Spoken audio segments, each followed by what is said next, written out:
Our topic today, digital fatigue. I know we're making you talk about digital fatigue on an Instagram live. We are Yes, part the of the irony. problem, the irony. But you know, things being as they are, let's at least make this an energetic and interactive Instagram live. Why are we doing these? We started these back in the very first lockdown, almost a year ago now. They are a key part of what FashMash is about, and they go back to our core business mission from when we founded FashMash 9 years ago. That is to drive open dialogue and sharing of ideas to shape the future of fashion and move the industry forward. Indeed. So our conversation tonight is all about fashion weeks and about digital, or more specifically, how to keep digital engagement up during yet another COVID fashion week season. A deep breath.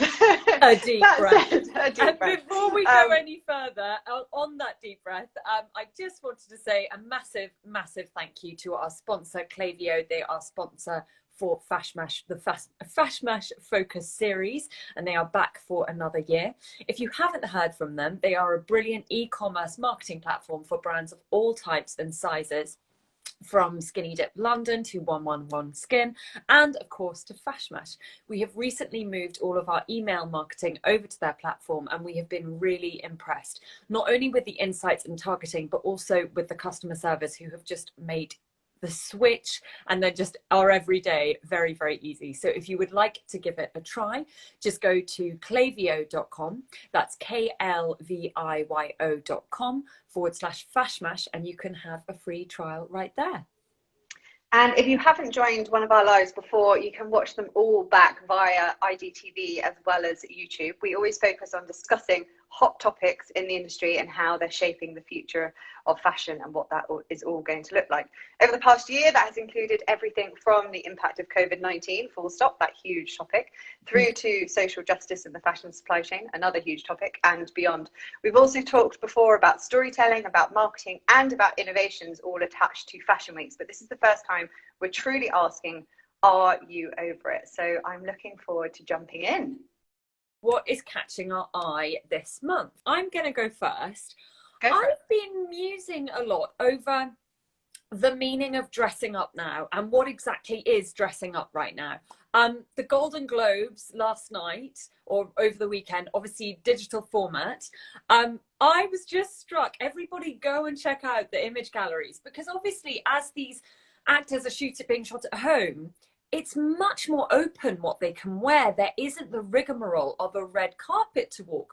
So on the one hand, you've got Rosamund Pike in Molly Goddard Tulle, utterly ball gown fabulous, and yet she's wearing it with biker boots, which I loved. And on the other hand, you've got Sandra Oh in a parka looking like she's taking her dog for a walk. And that was really provocative for me and really fired off a lot of questions about what it means. I think a lot of the designers, and we're now obviously onto Milan Fashion Week and more of that later, but a lot of the designers this season are all contemplating and quoting and touting the idea of this resurgence of the Roaring Twenties, and this is going to be the Roaring Twenties Part 2. Will that happen post-pandemic? I don't know. There is an article that I saw on The Guardian yesterday, and I had to do a double take because I thought, surely this is an April Fool's. The article is about two Japanese brands who have made the ultimate being questionable, Zoom outfit. So everything below is totally loungewear pajamas, and above it looks like you're wearing a full-on suit. And it's a thing. It's two suit brands who obviously haven't been selling much because of the pandemic, and they've decided to pivot to this perfect hybrid of dressing. I mean, I'm trying to think of another way to describe them, but I think a hybrid of formal wear and pajamas is the best way to do so. Check out the article. That's amazing. The imagery made me laugh. That's amazing. What has caught your eye? Was there anything that shocked and surprised you like that? I don't think I can outdo that one, but I will say I'm fully on board with it. I'm obviously wearing a dress. Well, this is a dress, not just a blouse, on my top half, but I do have leggings and slippers on my bottom half. So these leggings don't come off these days. They just don't. I mean, they do. I do wash them, but But I totally get it. I love that. Yeah, a hybrid formal wear and pajamas is so on board. So I'm going to take a bit more of a serious note. I've been spending a lot of my time thinking about mental health of late, and how so much of what we're feeling or struggling with in life at the moment is really exacerbated by the fact that we are obviously all in lockdown and dealing with the pandemic. And so all of our usual comforts, the things that would have been our coping mechanisms, or indeed even just our escapes from reality, are totally removed. And I mean just simple things like obviously having your best friend come around, sit on the couch and have a cup of tea and a hug, or indeed being able to like book a wild weekend away or something like that. Like all of these things that we would traditionally have done just to be able to like keep our sort of selves in check, I think we're not able to do. So this has led me down a really interesting path to thinking about what mental health looks like attached to the climate crisis, which is obviously where I spend most of my daytime work. So climate anxiety is obviously where that has led me, which is obviously a very, very real thing and becoming more and more so.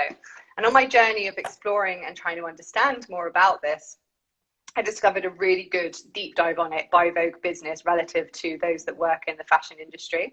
It's written by Bella Webb. I really highly recommend it. As I say, it's relevant for anyone that works in the fashion industry, but it's particularly or especially for those within the sustainability side of things, or indeed for us all to understand more those that work in the sustainability side of things. And I'll tell you why, because here's a really great quote. She writes, "As brands and employees alike come to grips with the reality of the climate crisis, psychologists warn that working towards sustainability can take a serious emotional toll, exacerbated during the COVID-19 crisis. Academics point to a growing list of so-called eco-emotions," and I think that's an amazing phrase, "which can manifest as feelings of anxiety, helplessness, and grief. For employers, this can mean emotionally exhausted employees, higher rates of burnout and disengagement, and losing out on people's creative potential." So a really nice reminder, when we say something that's caught our eye this month, a really nice reminder, I think, to be kind to ourselves and all of those around us as we work towards progress. Rachel, thank you. Yeah, thank you for sharing that. I think obviously it's very well said on the first point that we can't just, there have been so many points in the last month where I think the two of us have just wanted to go down the pub and have a drink and, you know, have a nice old chat, and none of us can do that. And then putting that through the lens of sustainability and the climate. Yeah. The guilt around that I think all of us who are trying to make positive steps in the right direction feel. I am pained if I waste food, if I get the recycling wrong, if I am tempted to buy it, you know, it's every day. And I think a lot of people feel that as well. So I will be definitely giving that one a read. Thank you. Yeah, it's really worth it, because it's about, yeah, obviously all of us in our day to day, and then the magnification of that, I suppose, if you work for a business and you're trying to contribute towards positive change, but of course the business is doing something different. Let's dig into Digital Fashion Week fatigue. So as we embark on another COVID Fashion Week season, we've been asking ourselves this one really big question, and that is the pandemic merely the nail in the coffin for the magic of Fashion Week that has all but already gone? Or in other words, are the golden years of Fashion Weeks now in our past? So during our roundtable discussion on this subject, there were so many big names and memorable shows thrown around, like Galliano and McQueen. They were just two that everybody sort of talked about, this idea of like their hearts racing, and they're sort of remembering these moments where everyone was in such, I guess, like huge anticipation, because they truly knew they were going to be attending a spectacle, and that feeling of like sort of fully enveloping like theatrical experience, as so many of them were, particularly McQueen. And it's something I think that we talked about, this idea that it like captivated minds, it captivated hearts, it was incredibly emotional in every single sense. Like it genuinely really made you feel something. And I think it also then the fashion really moved people as a result. Like it was the whole thing combined. It was that sense of something that was really real, I suppose, really tangible. And it's that word magic as a result that really stuck during our discussion. Like, how do we recreate that magic these days? And it's something that everybody really misses, which I think is really interesting. I mean, you mentioned a few shows that you remember as just like completely knocking you out of the park. Yeah, right? For me, it was Meadham Kirchhoff. They did this show. I mean, Meadham Kirchhoff, they sadly went bust, and actually the demise of them was really sad. All of their archive ended up on eBay. But they had this show where they examined childhood and girlhood, and they had a lot of ballerinas. It was, I think, the power of dance related to fashion can be really powerful. Anyway, I was moved. Everyone in the audience was moved, and Susie Menkes was on the front row crying because she was so moved. And I think everyone after the show was like, "Oh my gosh, Susie cried!" Like, it was, because that is so major. It speaks volumes, you know, for somebody to feel that moved by. And I think it's also really difficult because I put this in my Instagram stories after our round table, Rachel, and I tried to get some of the imagery from Vogue Runway of the show. And in 2D form, it just, everyone would have thought, Rosanna, why was this an emotional show? It looked quite like, the clothes were very of the moment. They look a bit Barbie now. You just can't understand what it was like being there. And that's the difference, isn't it? That's exactly. It's actually the feeling of it and everything that surrounds it. Did you ever get to do a McQueen show when you were at the BFC? I didn't. I started a little too late. The Christopher Kane shows, he was always amazing with the soundtrack. And I think that's another thing that is worth pointing out here. That perfect melding and dovetailing of the soundtrack. And often when designers work with really amazing DJs and often find a song that's about to be huge. And there was one, they make it huge, right? Yeah. And there was one with Lana Del Rey's, I'm not going to sing it, I will add it to our show notes. Please do. But it was a very mournful Lana Del Rey song. And again, the collection was it was floral, it was the summer collection, but it put this kind of very nostalgic look on the collection. And again, it was very emotional. Yeah, you can't replicate that, I don't think. It's really hard. It's really hard. It's interesting you said music, because we will obviously come on to that a little bit later again. But I agree, live music for me has always been really, really central to it. And I think Burberry, I got to, fortunate to go quite a few of those shows back in the day. And the live music there was under Christopher Bailey was just amazing. And it really moved you. It felt like you were seeing something so special. But of course, that in many ways is sort of before we started obviously building this huge digital side of the industry. That's what kind of grew in precedence in terms of what we all became excited about. Of course, it's how we met, so we can't really criticize it, because otherwise we probably wouldn't be here. But of course, it meant that we all got to start witnessing and watching these things from home, and that meant a lot to everybody else in the industry whose day jobs it wasn't. And for us, actually, neither of our true day jobs were sitting on the front row at Fashion Week, as much as it would have been nice back in those times. And I Mine think was really like hiding backstage doing the Twitter, as everyone used to say. Exactly, doing the Twitter, exactly. Mine was reporting on the people that were doing the Twitter. Exactly, and that's what's been fascinating, like that sense of democratization, which obviously we've heard everybody talk about the democratization of fashion thanks to the digital revolution so much, but it did genuinely change the game, and for consumers, it really, the fact that things were opened up suddenly was so exciting. But I think we have got to the point now, and we've had lots of people commenting and saying this, that consumers are just really over it. They're not into watching the shows that much, because I guess there's no excitement there of the ability to be able to do so. That was the novelty, the fact that you could see it, when previously, of course, it was a closed event. And as a result, viewing numbers are now very, very low for shows online.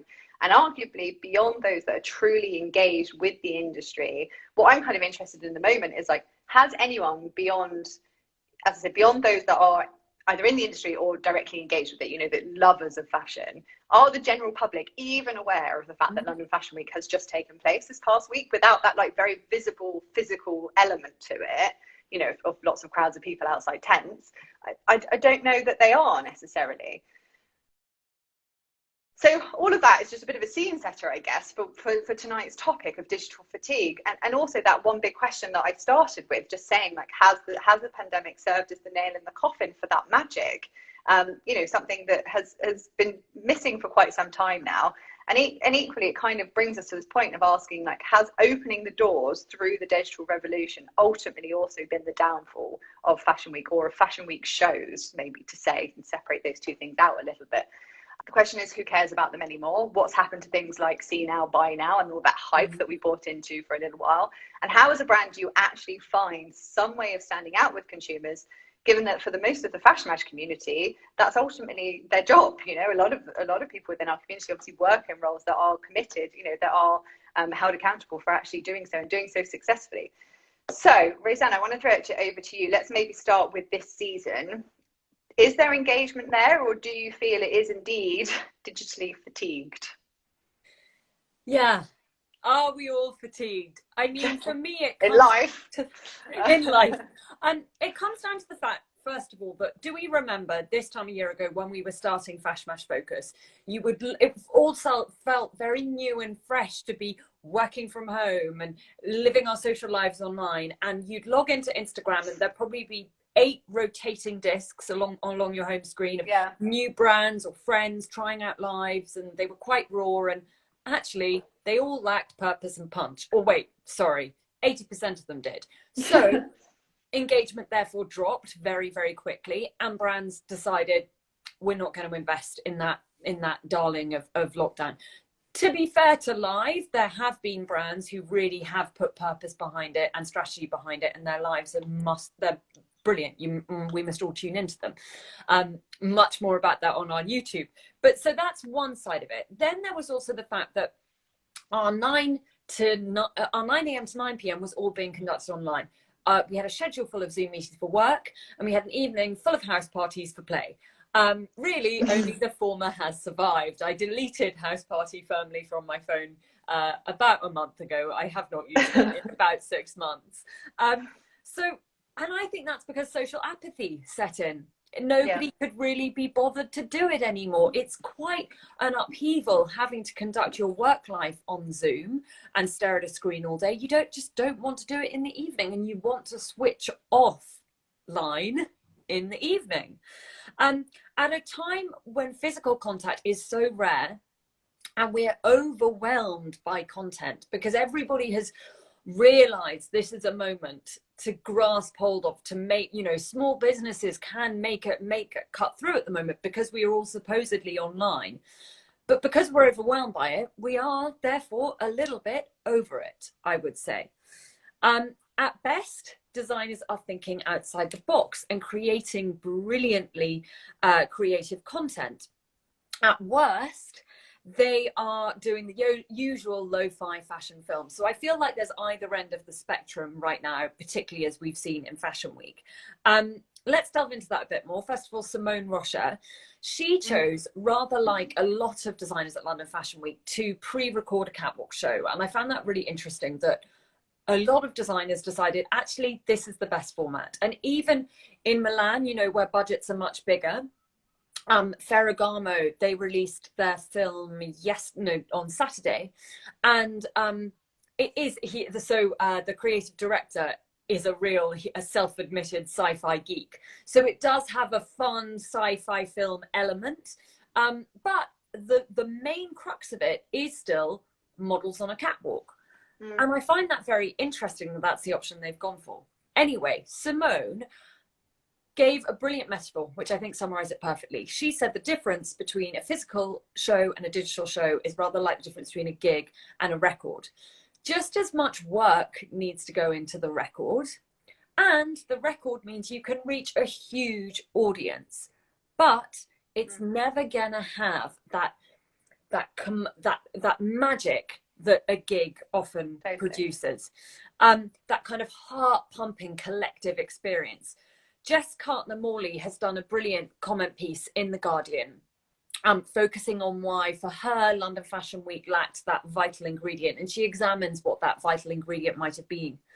She comments, "These are moments when the synapses of everyone in the room fire in an electric union, powering the circuit board of collective experience, and they do not happen over Zoom."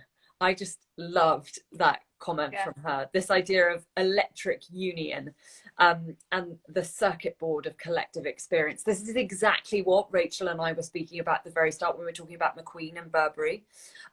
On the bright side, a digital fashion week does offer democracy, and this is what the fashion industry needs, as we have been speaking about, you know, for so long, particularly since the events in June last year, which really highlighted that entrenched elitism of the industry. How fantastic that there is now democratic reach. Equally, the carbon footprint that is so renowned for the circus of Fashion Month. 2.4 million tons of CO2. That is obviously now down. And the quality of fashion films has improved immeasurably. One I want to mention, which I really enjoyed, and just to give some context here, so Rachel and I, you know, we first met at the start of the digital revolution, and everyone back then was like, oh, fashion films, it's going to be a thing. Yes. And you know, it's worth saying, I think Nick Knight at Show Studio is really the birthplace of fantastic fashion film, and he and his team have done incredible ones, and they were doing it way before the digital fashion revolution. But really, over and above that, it was kind of ping-ponging between very ethereal perfume adverts, which lacked a narrative, and then very arty, obscure think pieces where I found you were kind of, wait, is that a piece of clothing there? Actually, I really want to see that piece of clothing. Oh, and it's disappeared over in the arty, obscure. So one that I have loved, where you were able to see the clothes and which did have a beautiful narrative, was Roxana Olinchik last week at London Fashion Week. She had 3 generations of an acting dynasty, namely Jolie Richardson, Vanessa Redgrave, and Daisy Bevan. So 3 generations of the first family, all wearing the new Autumn Winter 21 collection. And it was narrated by Vanessa Redgrave reciting Shakespeare. And it is just, I mean, dulcet tones or what. It is a beautiful piece. And it's filmed on iPhone in their home. A lot is in their winter garden. And it's truly beautiful. But, you know, it's worth saying, even with that caliber of A-list talent, which has meant that it garnered a lot of press from kind of the Daily Mail to the Telegraph to Vogue, on YouTube currently it's only at 5,000 views, just under 5,000 views, which I found very, very surprising.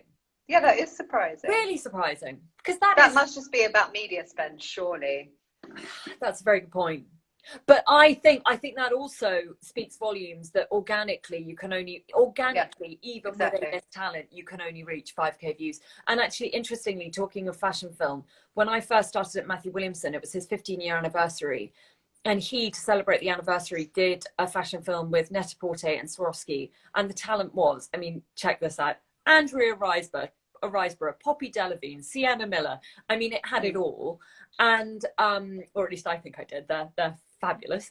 And I remember we were all really struck with organic reach on YouTube is not, I mean, actually now, you know, 5 years on, 6 years on, the YouTube views are really high, but that kind of immediate hit of views isn't there. Yeah. Certainly organically. Likewise, I love the panel hosted by My Wardrobe HQ, who I saw were watching earlier, and Belstaff, to mark the launch of the first ever UK men's rental and resale platform On My Wardrobe. They had a panel which for me had it all. It had a brilliant topic, an insightful chairperson in the form of their actual chair, Jane Shepherdson, Dylan Jones from GQ, Miss Anne Harriman, the photographer, poet, model Wilson Oriema, and then, of course, the A-list acting talent, just like I mentioned before for Roxana, there was the one and only James Norton. And yet still, it is only at 5k views on YouTube, which really, really surprised me. If anyone hasn't seen it yet, please do, because I think it's a really informed piece about the future of resale and rental. So that's not really, you know, 5,000. It's not a noise noteworthy of a typical London Fashion Week. We're working online. We're socializing online, albeit I feel a lot less. Do we actually want to engage with fashion online?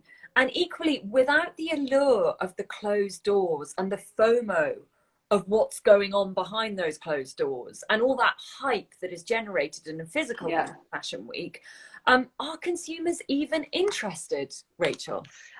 Yeah, Rosanna, you've raised so many interesting points. And I think one of the things that maybe we're starting to, well, not starting to actually, because this isn't new, but one of the ways that we're seeing it done very well is looking beyond fashion. You know, it's still stepping outside of that realm from a cultural perspective and including other entities within what that spectacle might be from a digital perspective. So you're offering something a bit more.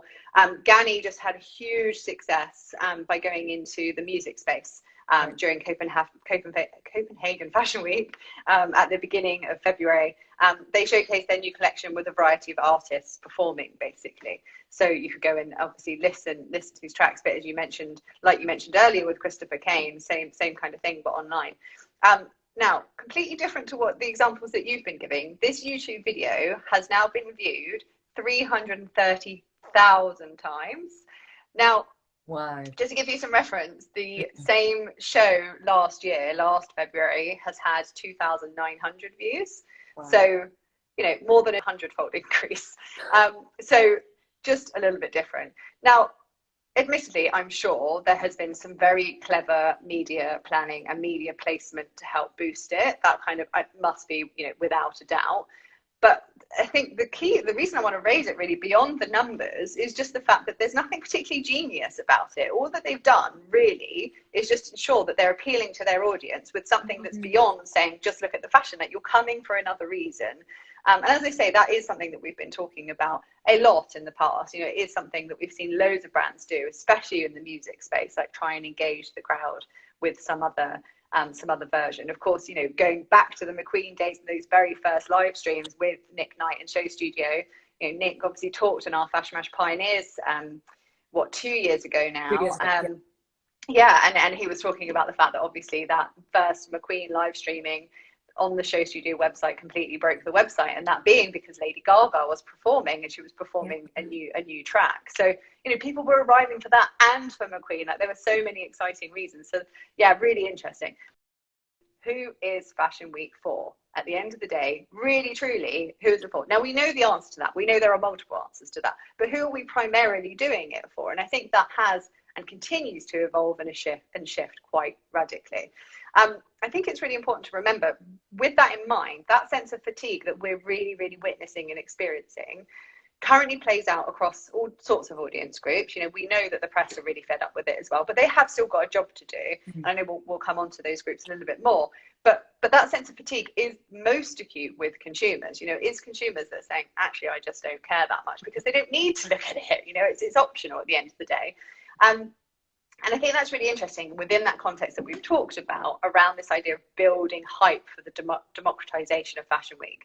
And I think it's never ultimately, and the reason it hasn't really taken off, it's never ultimately made sense to try and push shoppers to watch something and engage with it in a way that gets them excited to buy something that they can't access for weeks and for months. And I think that's the part of it that hasn't really stuck. Also, as we've said multiple times, nor has that magic of being at the show ever translated to digital particularly well. Like, you just can't physically feel like you are fully there. So as a result, when you actually then take a step back and cut that down, what you're left with is 10 minutes-ish of watching some clothes walk down a catwalk. And when you put it like that, of course, it's not ultimately that exciting, really. Now, there might be some hype in there because there's a famous model suddenly, and that's really interesting. But probably what's more so, what people actually are the most engaged with that we see is what surrounds it. So it is the front of house hype. You know, it is basically what everyone in attendance is wearing. That's what everyone gets really, really excited about. And that is why we see such huge engagement around street style, or what Susie Menkes called it back in 2013, if you remember that pivotal article in the New York Times, the circus of fashion, and when she referenced bloggers as peacocks of the time. And that was just such a great piece. Again, we'll share the link. And just, you know, there's so much from that we can apply to right now and think about relative to what's happening right now as well. Like, what are we actually missing out on, and why is that hype not there? Because we've obviously not got all of the surrounds that go with the show. It isn't just that 10 minutes that actually people really do care about. And actually, even the street style today is manufactured. And I think that's the other side of all of this. Like, it's become such a sort of operation, I suppose. So where does that leave us? Well, frankly, there's a need right there within all of it to re-engineer and to change the content that is produced. You know, at the end of the day, if we're coming at this from a digital engagement perspective, that's the piece that we really need to think about. You know, for consumers, no matter what level you're at in terms of being a customer or aspiring to be, or not even aware of the brand, the entire intention of that show is not about selling the items in the show themselves whatsoever. It's really about driving awareness for the brand and for everything else that it has available. Hence, obviously, the success of handbags and perfumes and, you know, everything that surrounds it and onwards. Which makes it very clear that the show itself doesn't need to be the spectacle, as we saw with the likes of Ganni achieving, and as we've seen with some instances of fashion film as well. But then again, that doesn't then take into account, obviously, the other audiences, the press and the buyers primarily, that also need to obviously get something from Fashion Week as well, and the reason that they do ultimately continue to exist. London Fashion Week is essentially, it's a trade show, and you wouldn't dream of having consumers kind of dial into a book fair, even if they loved reading. Fashion Week is a trade show, albeit a very, very glamorous one. So first and foremost, for the journalist, the digital format, I think it really does work quite well. There's no traffic, there's no waiting around. And rather than that scrum backstage, which I've witnessed many times, and journalists trying to get a quote, but it's very noisy and there's a queue of people, they can have scheduled one-on-one time with the creative director, which is brilliant. And I've really loved reading the catwalk reports since Fashion Week's gone digital, because I feel like the quotes are much more insightful from the designers and much more reflective. I've certainly seen that switch. With regard to buyers, this is essential. They need to choose their range for the season. And I think it must be really hard doing that digitally. You know, we're talking texture, we're talking the weight of fabric, the fit. All of that is tough over Zoom. Interestingly, half a decade ago, so that's the trade side of the industry. And you know, half a decade ago, Rachel mentioned it in the start, when the industry tried to unite the consumer and trade angles of this via see now, buy now, it failed, and it's died a little death and retired, albeit quite quietly. It was once the main story for Fashion Week. A lot of journalists were picking up on it because, like with so many fashion stories, because it was new. And it was used by everyone from Ralph Lauren to Burberry. Why was that? Why has it been cast aside? I think it is, you know, was it that this fashion seasonal model is actually a great thing and it was too late to break with tradition? I don't actually think so. I think it was actually that we overestimated the consumer's interest in Fashion Week and in buying straight from a runway, and using Fashion Week as a selling platform. Rachel, what do you think? Yeah, I think you're probably right. I mean, I definitely, I don't have any numbers on it, but I think probably where we saw successful examples, or when, you know, sorry to use Burberry as another example again, but I remember when they did a T-shirt that came from the show, as in it was attached to the theme of the show, and you could have access to buying that.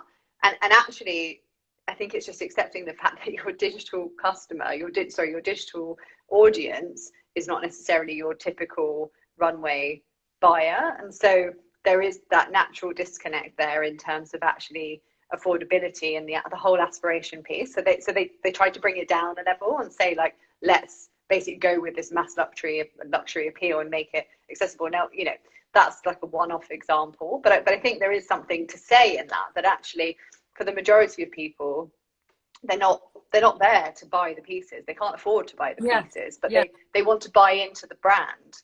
So it's more about that broader connection to the brand than it is about actually the specifics of it. And buying look 3 that's just a walk down the runway, you know?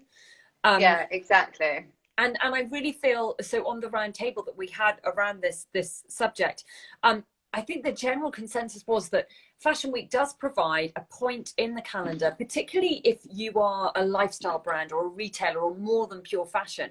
It provides a focus point to acutely focus on fashion. Beyond that, many content creators see this period of flux that we're going through at the moment as a time to realize that actually it's time to untether ourselves from the shows. I feel like that need to untether, and I really like that word, is because consumers are fatigued by Fashion Week right now. Even if they're spending time online, they're bored by the Fashion Week format and feel that it lacks relevance to their wants and needs. That's the fact that there is a huge difference, and we never really take this into consideration, a huge difference between the word relevance and the word authenticity. And we kind of bundle them together as if they're the same thing. We use them interchangeably when we're arguing the case, particularly when we're arguing the case for marketing. You know, we say, oh, we've got to do this as relevant, we've got to do this as authentic, like we've got to be authentically relevant, etc. But actually they are very, very different words. And I think that's an issue. Like, if we just stop and think about it for a moment, if we chase the notion of being relevant through, for instance, different Fashion Week activities as one example. Actually, let me give you an even clearer example. If we chase the idea of being relevant by connecting ourselves with different cultural moments, so like protests that are happening, or political changes or political controversies, or things that are happening in law, all of those things, many brands have been so focused on just jumping in on it because it's like in the zeitgeist and everybody's talking about it, and they want to be able to be seen to be in the moment and be seen to be being relevant, that they've completely lost their authenticity as a result. And we can say the same about Fashion Week stuff. If you jump in on certain things, or indeed on certain platforms, you know, thinking, oh, I've got to be on this latest version, you know, we need our brand presence on TikTok, we need our brand presence on Clubhouse, whatever it might be, when that starts happening, which I'm sure it will. Is that actually relevant, or is it just hype, you know? And or it might be relevant, but is it authentic? And I think that's the issue, that we muddle those two words up. And I just love that that got raised during our roundtable, because I never really stopped to think about it properly. And you know, there's some really good examples. If you think about the likes of Chanel, like in many ways we've almost criticized them because they've been so steadfast in saying that they're not going to change the way that they approach digital, and they're not going to change the way that they do e-commerce, or don't do e-commerce, as the case may be. But does that mean that it's always been as relevant to a digital consumer? No, we know it hasn't. Like that digital audience, it doesn't make them that relevant to them. But it certainly meant that they've remained authentic. And so that's the difference. And you can say the same with the likes of Chloe and Celine, you know, all of those brands that we've almost, as I say, criticized, or they've been on that list of like digital excellent and right at the bottom as being like a laggard. But actually the brand's still been doing okay because they've been authentic to who they are. And I think that's a really fascinating way to think about it, with how we approach all of these things. And if we do think about them, then that begs the question to say, should brands be considering the idea of giving the consumer angle of Fashion Week a break, you know, going back to the way that it used to be before, because it's no longer relevant for them. And I think that's really interesting. And if it's no longer relevant, it may also be that it's no longer authentic to them.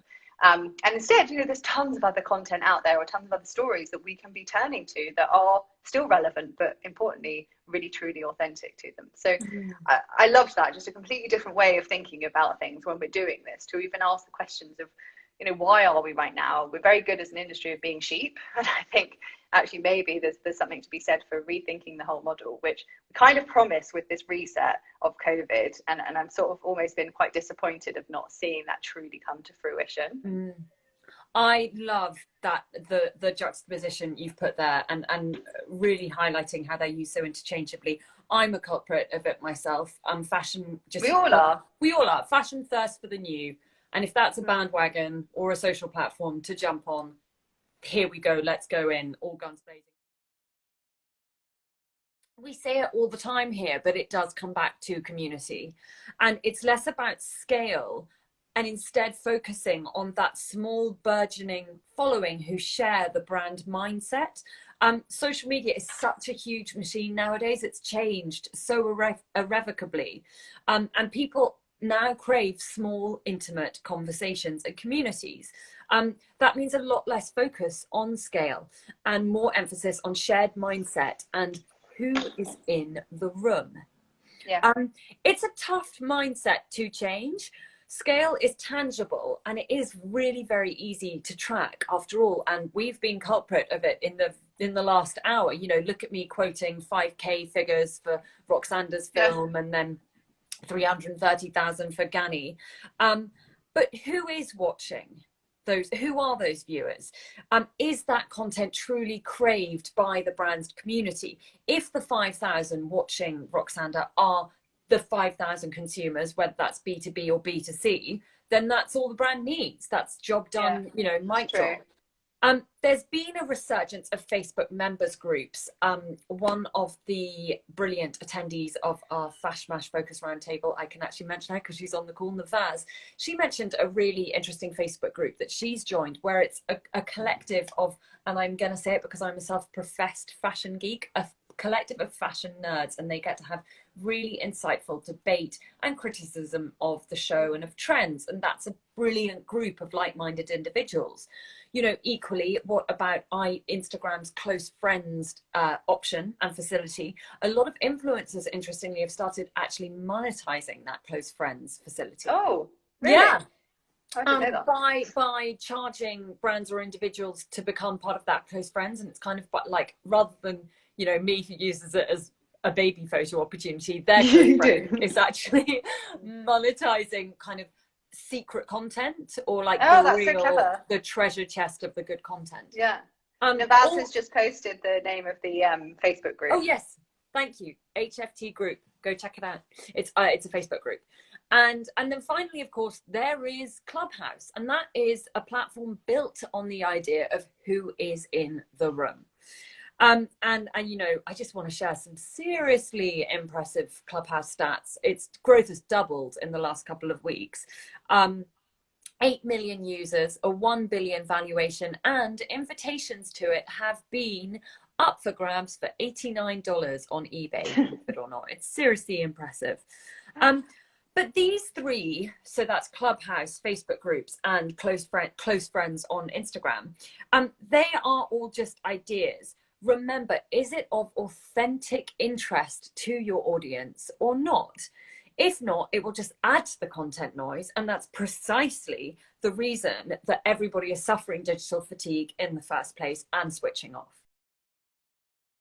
First of all, one from a friend of FashMash, Rob and Catherine of Tate & Jones. I don't know if it is Rob or Catherine who asked this question, but Tate & Jones are a brilliant sustainable brand. They show at Fashion Week. Rachel and I are lovers of the brand. And they've done some really interesting activations over the years. Do check out the roundtable that they did. It is on YouTube. I think it was about 2 years ago, and it was actually in partnership with YouTube, and they brought together a set of brilliant voices, brilliant female voices, to talk about the notion of Fashion Week and the notion of showing. It was I think Tate & Jones, one thing that's really brilliant about them is they are the antithesis of an elite fashion brand. They were diversely casting way before it was a trend. So, sorry, the question. Roxana was indeed stunning. In your opinion, what makes an effective and successful London Fashion Week digital presentation on a small budget? I will let you answer that question. I'm going to focus on community here.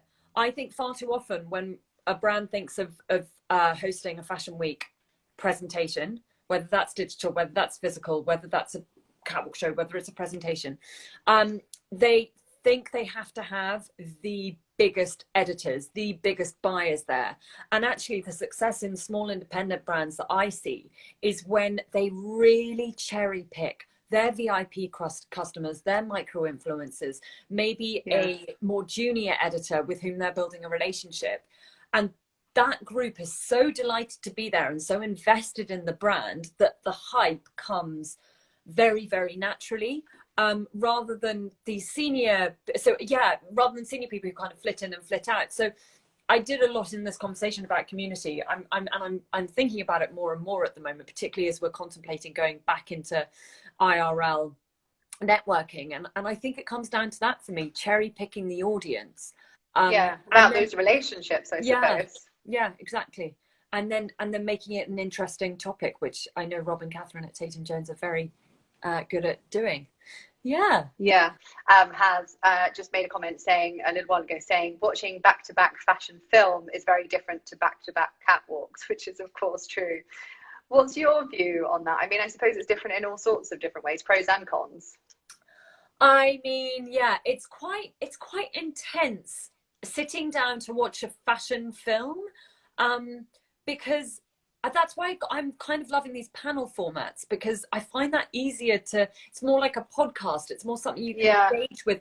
If it's one of those ethereal perfume advert style fashion films, I often just sit there going, am I missing something? And I feel like I didn't study film at university, so I clearly am missing something quite often.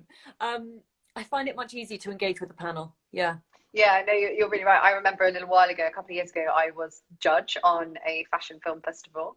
Their sort of focus was all on sustainability, and so I had to watch. Unfortunately, I was able to have my team help me watch a lot of fashion. I mean, like so many fashion films to get to a point, and you had to like comment on them all as well. It was just so liberating. It was truly exhausting because it's so, you really do have to like properly engage yourself to like pay to, you know, to take it in and then be able to obviously comment on them properly. Now, obviously those that go to back shows are rather exhausted by the end of the day as well. But it's a different feeling, isn't it? It's a different type of exhaustion, certainly. Yeah, and I think also we're at the moment watching fashion films alone. And I think it'd be much more enjoyable to watch them, you know, like a watch party vibe, because then that moment of me sitting there going, am I missing something? I'd have a friend to say, no, I'm seeing exactly the same interpretation. The great thing about watching shows back to back is there's somebody next to you with whom you can reflect on the cut, the soundtrack, the model swagger, and it makes it all a lot more fun and memorable.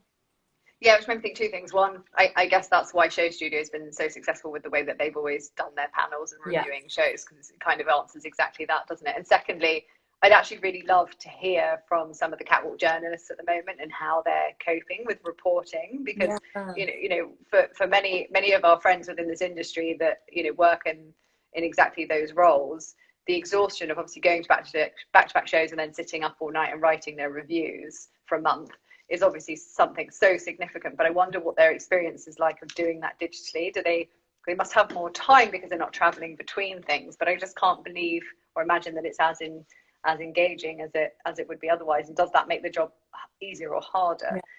We'll have to ask some of our FashMash members. Elizabeth Patton at the New York Times maybe can give us a view, or Lauren Invick at the Financial Times. I think they both have a really interesting perspective on it. So we'll have to ask them. Maybe we should do a round table and get them in. And get their opinion.